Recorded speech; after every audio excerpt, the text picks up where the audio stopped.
The top story on ABC News Breakfast. Labor is at war with itself this morning.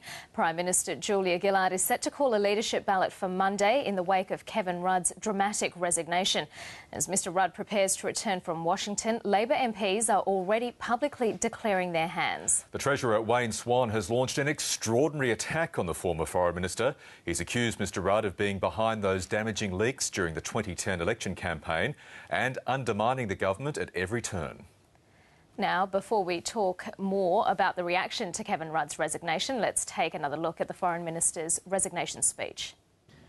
I deeply believe that if the Australian Labor Party, a party of which I have been a proud member for more than 30 years, is to have the best future for our nation, then it must change fundamentally its culture and to end the power of faceless men.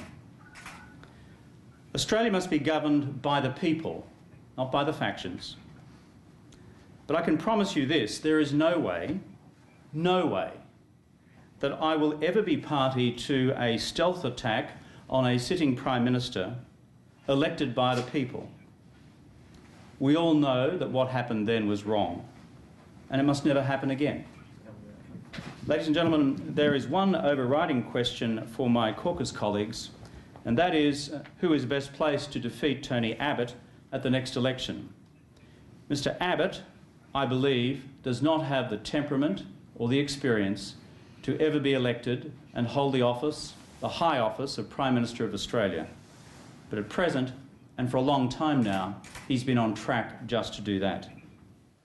And our political correspondent Melissa Clark joins us now from Canberra. Melissa, what a dramatic afternoon and an extraordinary set of circumstances. What happens now?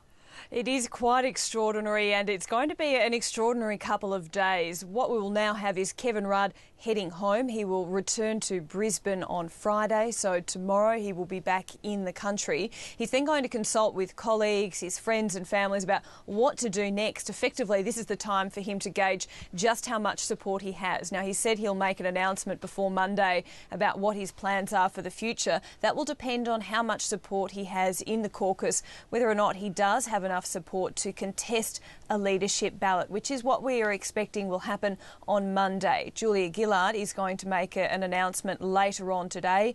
Sometime this morning, she will be giving an indication of her moves. We expect that will be to announce a leadership ballot for Monday when Labor MPs and senators return to Canberra for a caucus meeting.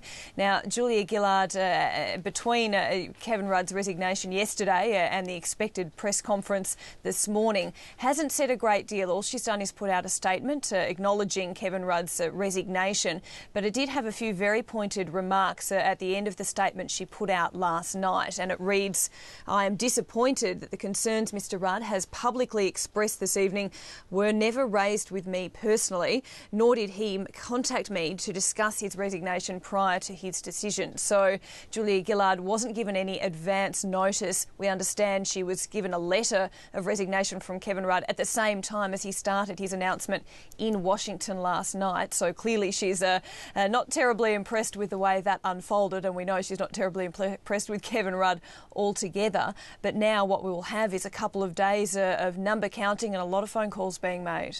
Well, that's exactly it. Kevin Rudd, you mentioned, arrives back in the country tomorrow morning.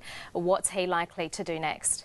Well, what Kevin Rudd will need to do is try and get the numbers that at the moment he doesn't have. At the moment in the caucus, he's going to need 52 votes out of the 103 if he were to make a successful challenge or a successful tilt at the leadership.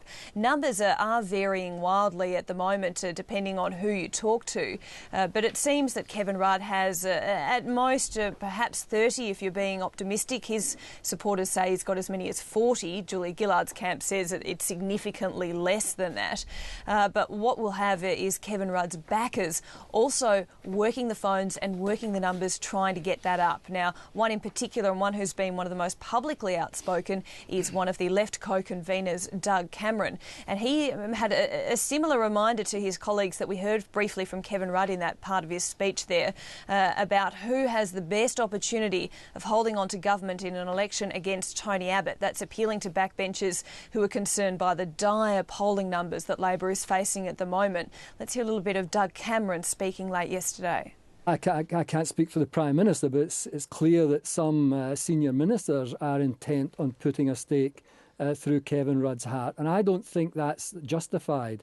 Kevin Rudd was the leader of the Labour Party who in 2007 developed the policy platform that took Labour to victory, the policy platform that defeated John Howard. I think Kevin Rudd is the best chance of the Labour Party ensuring that Tony Abbott doesn't become the Prime Minister of this country.